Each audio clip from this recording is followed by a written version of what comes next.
کہ جان بوجھ کر کبھی نماز نہ ترک کرنا ورنہ اللہ کا ذمہ تمہارے معاملے میں اٹھ جائے گا. اور تیسرا فرمایا کہ شراب نہ پینا یہ تمام برائیوں کی جڑ ہے. بولے اعوذ باللہ تعالی. تو اب یہ کئی لوگ کلپ دیکھیں گے, چاہے ان کے لیے میں آسانی کے طور پہ نماز کی ترغیب کے اعتبار سے بتا دوں کہ میرے بھائیوں دن رات میں صرف 17 رکعتیں آپ پڑھ لیں تو کتابوں کے خدا نے ہمیں جو بتایا ہے نا, آپ کی پرسش کوئی نہیں ہونی. صرف 17 رکعتیں, 2 فجر کی, 4 ظہر کی, 4 عصر کی, 3 مغرب کی, 4 عشاء کی. باقی سب نفلی باتیں آپ انہیں سنت موقدہ کہہ دیں, آپ انہیں وطر کہہ دیں, آپ نوافل کہہ دیں. جو اوبلیگیٹری نماز ہے نا جس کی پرسش ہونی ہے وہ 17 رکھتے ہیں, جس پہ سنی شیعہ کا اجماع ہے. اس کی سپورٹ میں حدیث بخاری مسلم دونوں میں حدیث ہے. ایک دیہاتی شخص نبی علیہ السلام کے پاس آیا تو اس نے کہا یا رسول اللہ مجھے کوئی عمل بتائے میں جنت میں چلا جاؤں. آپ نے فرمایا کہ اللہ تعالیٰ کے ساتھ کسی کو شریک نہ ٹھہراؤ, صرف اسی کی عبادت کرو, تم جنت میں داخل ہو جاؤ گے. 5 وقت کی فرض نماز کو قائم رکھو, فرض زکوٰۃ ادا کرو اور فرض روزے رکھو. حج اس وقت تک فرض نہیں ہوا تھا. یہ 4 باتیں آپ نے ارشاد فرمائی. شرک نہیں کرنا, شرک پہلی چیز ہے بھائی جی جس تو بچنا ہے. اس کے بعد نماز, فرض زکوٰۃ اور فرض روزے.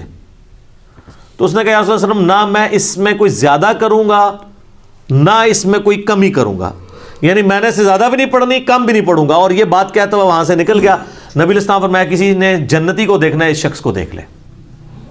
اچھا اسی کو سپورٹیو ایک اور طریق ہے بخاری اور مسلم میں, وہ بھی بخاری مسلم دونوں میں ہے کہ ایک اس طرح نجد کا رہنے والا ایک پینڈو شخص جو پرانگدہ حالت تھی جس کی حضور کے پاس آیا, تو وہ اسی لیے آیا کہ اللہ کے نبی علیہ السلام کے اوپر ایمان لے کر آئے.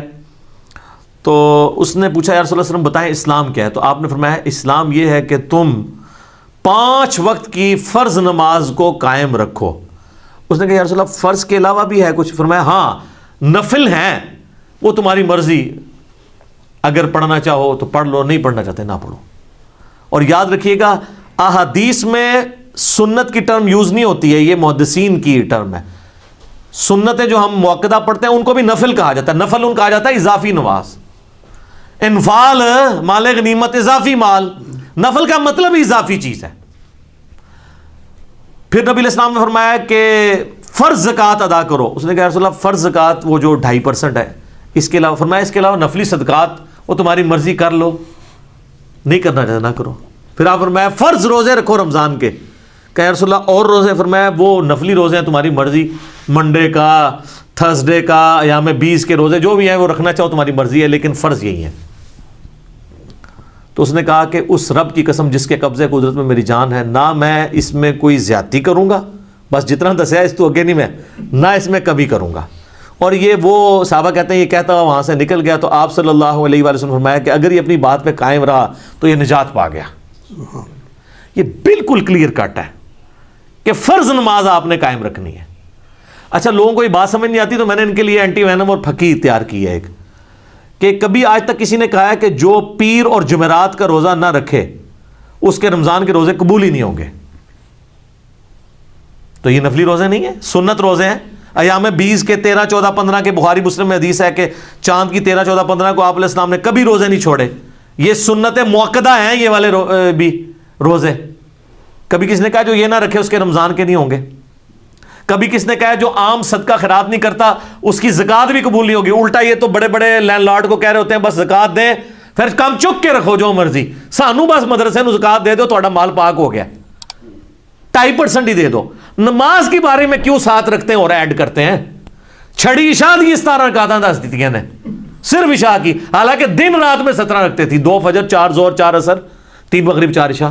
انہوں نے کتنا ظلم کیا اور لوگوں نے نماز پڑھنی چھوڑ دی اس کی وجہ سے. الحمدللہ ہماری ویڈیوز کی برکت سے ہزاروں لوگوں نے نماز شروع کی ہے جب ان کو یہ آسانی پتہ چلی کہ یار اصل نماز تو یہ ہے جس کا سوال ہونا ہے. پھر دوسری سہولت ہم نے دے دی نماز جمع کرنے والی کہ بھئی مسلم شریف میں اوپر تلے 10 احادیث ہیں 1629 سے آن ورڈ کہ اللہ کے نبی علیہ السلام نے بغیر خوف کے, بغیر بارش کے اور مدینہ شریف میں بغیر سفر کے ظہر اثر کی نماز جمع کی اور مغرب اور عشاء کی. تابعین نے پوچھا کیوں کیا؟ تو ابن عباس نے کہا تاکہ امت کے لیے آسانی ہو جائے اور کوئی تنگی باقی نہ رہے. پھر بھی اگر ان کو زیادہ تکلیف ہے تو کم از کم جو مسئلہ یہ خود مانتے ہیں کہ ظہر آخری وقت میں اور عصر پہلے وقت میں آپ پڑھ سکتے ہیں. مثلا آج کل آلموسٹ کوئی 3:45 بجے عصر کا وقت داخل ہو رہا ہے, تو اگر کوئی شخص 3:40 پہ یا 3:35 پہ ظہر پڑھ لے اور 3:45 عصر کا وقت داخل ہوتے ہی عصر کی نماز پڑھ لے تو وہ اپنے اپنے وقت میں ادا کر رہا ہے. اس میں جمع کرنے والا بھی جو حنفی گناہ بتاتے ہیں وہ بھی نہیں شمار ہوگا. اس طرح ہی بتا دیتے, کم از کم بچوں والی عورتوں کو تو آسانی ہو جاتی, نمازیں جمع کرنے والی آسانی. اور خالی فرض اس کی وجہ سے لوگوں نے نمازیں شروع کر دی ہیں اللہ کے فضل سے. اور ڈیٹیلڈ میرے کلپ اس کے اوپر موجود ہیں, نمازوں کو جمع کرنا کیا حرام ہے. میں نے ساری احادیث HD کیمرے میں ڈسپلے کی ہیں کہ ہر طرح سے جمع کر سکتے ہیں, ظہر کے ساتھ عصر, عصر کے ساتھ ظہر, درمیان میں بھی کر سکتے ہیں, جمع تقدیم بھی, جمع تاخیر بھی, جمع سوری بھی. اس طرح مغرب کے ساتھ عشاء یا عشاء کے ساتھ مغرب یا درمیان میں بھی کر سکتے ہیں. آپ فجر کو الگ پڑھنا پڑے گا. ابو داؤد میں ایک حدیث ہے کہ نبی علیہ السلام فرمایا قیامت والے دن اگر کسی شخص کے فرضوں میں کمی نکلی تو اللہ تعالیٰ فرشتوں سے کہے گا کہ اگر اس کی کوئی نفلی عبادت ہے نا تو وہ فرضوں کی جگہ تول لو. سنت نہیں, نفلی. یہاں سے بھی پتہ چلے گا کہ سنت کو نفلی کہا جاتا ہے ٹرم میں, حدیث کی ٹرم میں. تو سنت موقدہ اگر آپ پڑھنا چاہتے ہیں ضرور پڑھیں, یہ آپ کو فائدہ ہی پہنچائیں گے. اور کئی لوگوں نے فرض شروع کیا, آہستہ آہستہ خود بخود سنت کے اوپر آ گئے. لیکن شروع میں آپ لوگوں کو تکلیف میں ڈالیں گے نا تو یہ آپ زیادتی کر رہے ہیں. وہ بخاری مسلم میں حدیث ہے کہ نبی علیہ السلام فرمایا جو فرض کے علاوہ 12 رکعتیں پڑھ لے اسے جنت میں محل ملے گا. 4 ظہر سے پہلے, 2 ظہر کے بعد, 2 مغرب کے بعد, 2 عشاء کے بعد اور 2 فجر سے پہلے. اس کے اوپر میرے علیحدہ سے کلپ موجود ہیں. اور باقی وطر جو ہے وہ یعنی سنت موقدہ وہ بھی ہے. سنن کبریٰ البیہقی میں, المصنف ابن ابی شیبہ میں مولا علی کا قول ہے کہ وطر سنت ہے, سنت ہے, سنت ہے, مگر اسے مت چھوڑو, پڑھ لو. اور صحیح بخاری میں موجود ہے, قاسم بن محمد بن ابی بکر کہتے ہیں کہ میں نے صحابہ کرام کو 3 رکعت وطر پہ پایا, البتہ ایک پڑھنے میں حرج نہیں ہے. جواز کی حد تک درست ہے, پسندیدہ نہیں ہے. ویسے تو نہ بھی پڑھے کوئی مسئلہ نہیں ہے, فرض نماز ہے. اور اگر کوئی بالکل سست ہے تو ایک ہی پڑھ لے. الموطا امام مالک میں فاتح ایران سعد ابن ابی وقاص کے بارے میں امام مالک نے نقل کیا ہے کہ وہ پوری زندگی عشاء کی 5 رکعتیں پڑھتے تھے, 4 فرض اور 1 وطر, پوری زندگی. تو ان کے اوپر تو کوئی فتویٰ نہیں لگا کہ سنت موقدہ چھوڑ دی ہے. اچھا اب ہم یہ حدیثیں نکالتے ہیں تو یہ کہتے ہیں یار یہ عوام کے سامنے تو نہیں گلاں کرنی چاہیے. سر عوام کے سامنے ہی تو کرنی چاہیے. خواص تو پہلے ہی اللہ کے فضل سے اتنی نمازیں پڑھ رہے ہیں, وہ تو پڑھتے رہیں گے. عوام الناس تو پڑھتی کوئی نہیں ہے, ان کو پڑھانے کے لیے باتیں کرنی پڑ رہی ہیں. یا تو کہ میرے کہنے سے لوگوں نے تہجد اشراق چاہت چھوڑ دی ہو یا میں نے خود چھوڑ دی ہوئی ہو, پھر تو آپ کو بلیم کریں. اور اگر کوئی چھوڑ بھی دیتا ہے تو اس کے اوپر کوئی اس طرح کی گرفت تو نہیں ہے. لیکن جو نہیں پڑھ رہے, مجھے کئی لوگوں نے یعنی خود رابطہ کر کے کہا کہ جی ہمارے گھر والے نماز نہیں پڑھتے تھے, جب سے پتہ چلا تو یہ نماز شروع کر دی ہے کہ یار فرض رکھتے ہی پڑھنی ہے. پھر آہستہ آہستہ کئی لوگوں نے کہا آہستہ آہستہ پھر خود سنت کا بھی شوق پیدا ہوا. انہوں نے جو ظلم کر کے اتنی لمبی لمبی رکھتے لوگوں کو بتائی ہیں اور اس کی وجہ سے لوگ متنفر ہی ہوئے ہیں. البتہ یہ جو باہر اذانیں ہو رہی ہوتی ہیں یہ کافی ہیں. گھر میں جماعت قائم کرنے کے لیے آپ کو الگ اذان دینے کی ضرورت نہیں ہے. اگر آپ دینا چاہتے ہیں تو وہ اس حدیث پہ بالکل قیاس درست ہے جو ابو داؤد اور نسائی میں ہے کہ تیرے رب کو اس گڈریے پہ بڑا پیار آتا ہے جو اکیلا. ظاہر ہے اب یورپ امریکہ میں تو اذانوں کی آواز نہیں آتی, وہ تو گڈریے کی مانے دی ہے نا, وہ چارے دور دور آباد ہیں وہاں پہ اگر کوئی دیر ہے. اور یہاں پہ میں اسلامی بہنوں کے لیے ایک مسئلہ بتا دوں, وہ اکثر پوچھ رہے ہوتے ہیں کہ جی اذان کا انتظار کرنا ضروری ہے. نہیں, جیسے ہی آپ کے ٹائم ٹیبل کے مطابق ٹائم داخل ہو جائے نماز کا, اذان جماعت قائم کرنے کے لیے ہے, اقامت جماعت قائم کرنے کے لیے. نماز چونکہ بچوں اور عورتوں پہ جماعت واجب نہیں ہے, جیسے ہی داخل ہوا ہے, جس طرح آج جہلم میں وقت آلموسٹ 12:13 پہ داخل ہوا ہے ظہر کا, تو اذانیں تو یہاں پہ 11:45 شروع ہوتی ہیں کیونکہ 1 بجے نماز ہوتی ہے, 1:30 بجے, تو 1:30 والے 1:15 دیتے ہیں, تو آپ 12:15 نماز پڑھ سکتے ہیں. ٹائم داخل ہونا ضروری ہے. تو یہ ایک شرعی مسئلہ میں نے بتا دیا.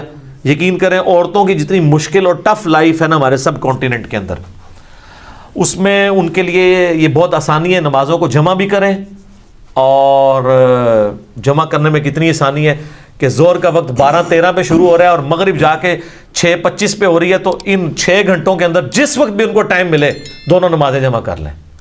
اور مغرب 6:25 پہ اگر مغرب شروع ہو رہی ہے اور فجر کا وقت جو ہے وہ صبح آلموسٹ کتنے بجے داخل ہو رہا ہے جی, 4 بجے کے قریب داخل ہو رہا ہے, 4 سے تھوڑی دیر بعد بھی داخل ہو رہا ہے, 4:35 کے, تو اس وقت تک آپ کسی بھی وقت رات کو نمازوں کو جمع کر سکتے ہیں. میرا یوٹیوب پہ ایک کلپ بھی ہے کہ عشاء کی نماز کو آپ کیا مؤخر کر کے پڑھ سکتے ہیں. افضل یہ کہ آدھی رات سے پہلے پڑھ لیں, لیکن آپ فجر کا وقت داخل ہونے سے پہلے کسی بھی وقت پڑھ سکتے ہیں. جی ناظرین, ہم نے ویڈیو دیکھی. سب سے پہلے تو کم سے کم مجھے تو اختلاف ہے اس بات سے کہ جس عالم کا ہم نے سب سے پہلے کلپ دیکھا ہے, ان کے بولنے کا انداز آپ نے نوٹ کیا.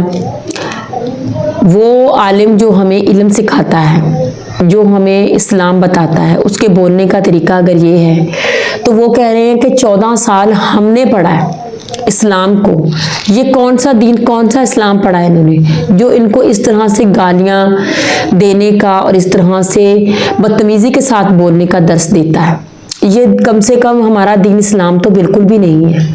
اسلام میں تو بہت اچھے طریقے سے گفتگو کرنے کا حکم دیا گیا ہے. اور جس نبی کا دین یہ بیان کر رہے ہیں, ان نبی کی تو آپ کوئی بھی سنت کو دیکھ لیں, ان کے دشمن کے ساتھ بھی بات کرنے کا انداز اس قدر شیریں ہوتا تھا, دل نشیں ہوتا تھا, خوبصورت اور دھیمے الفاظ میں ہوتا تھا کہ دشمن خود بخود آپ پر ایمان لے آتا تھا, اللہ پر ایمان لے آتا تھا. تو سب سے پہلے تو ان علماء کو اپنی گفتگو کو ٹھیک کرنا چاہیے تاکہ وہ ہماری اصلاح کریں. پہلے وہ خود کی اصلاح کریں. اس کے بعد اس کے جواب میں انجینئر محمد علی مرزا نے ان کی لینگویج میں جواب دیے بغیر, یعنی کہ ان کی ان باتوں کا سختی سے اس طرح سے ہی یا گالیوں کے ساتھ جواب دیے بغیر بہت ہی اچھے طریقے سے ہمیں صرف وہی چیز سمجھائی ہے جو کہ ایک بنیادی نکات تھا, یعنی کہ نماز, فرض نماز. سوال یہ تھا کہ نماز کے کیا فرض ادا کرنے ہی کافی ہیں, نماز ہو جائے گی, اور اللہ پاک ہم سے کس طرح سے اس کا سوال کرے گا. تو انہوں نے ہمیں بتایا کہ نماز ہم پر صرف فرض جو ہے وہ فرض ہے, اور قیامت کے دن ان فرضوں کے بارے میں ہی سوال ہوگا. اور جس نے ان کا جواب دے دیا اس کے لیے دوسری آسانیاں خود بخود پیدا ہوتی جائیں گی. کافر اور مسلمان کے درمیان فرق پیدا کرنے والی چیز نماز ہے. اور انہوں نے ہمیں یہ بھی بتایا کہ یہ دوسرے علماء جو کہتے ہیں کہ اس طرح سے آسانی کے ساتھ لوگوں کو اسلام کے بارے میں نہ بتاؤ, اتنی آسان جو چیزیں ہیں وہ نہ بتاؤ, ان سے چھپاؤ.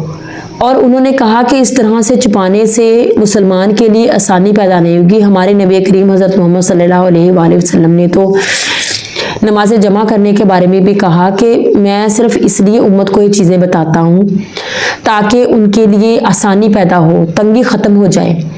لیکن آج کل کے ہمارے علماء اس طرح سے دین کو بیان کرتے ہیں, نماز سے لے کے روزہ سے لے کے کسی بھی چیز کو آپ لے لیں, اس طرح سے دین کو بیان کرتے ہیں کہ ایک عام مسلمان جو ہے اس کے لیے بہت مشکل ہو جاتی ہے.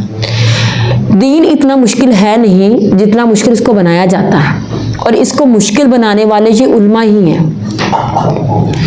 حالانکہ ان کو دین میں جو آسانیاں دی گئی ہیں ان کو اچھے طریقے سے بیان کرنا چاہیے تاکہ لوگ دین کی طرف آئیں, اور جب وہ دین کی طرف آئیں گے تو ان میں اور شوق پیدا ہوگا. جس طرح سے ہم کو انجینئر محمد علی مرزا نے بتایا کہ ہم صرف فرض پڑھ لیں تو ہماری نماز جو ہے وہ کمپلیٹ ہو جاتی ہے, اس میں ہمیں سنتیں یا نفل جو ہیں وہ اگر ہم نہ بھی پڑھیں تو ہماری نماز ہو جائے گی, اور اسی کے بارے میں ہم سے سوال کیا جائے گا. اور اس طرح سے بہت سے لوگوں نے نماز شروع کی ہے. تو نماز میں ایک سکون جب انسان کو ملتا ہے, شوق پیدا ہوتا ہے, تو پھر وہ نفل بھی ادا کرتا ہے, سنتیں بھی ادا کرتا ہے, اور اس کے ساتھ جو دوسری نفلی نمازیں ہیں اس کو بھی ادا کرنے کی کوشش کرتا ہے, جن میں تہجد جو ہے وہ سب سے زیادہ فضیلت والی نماز ہے.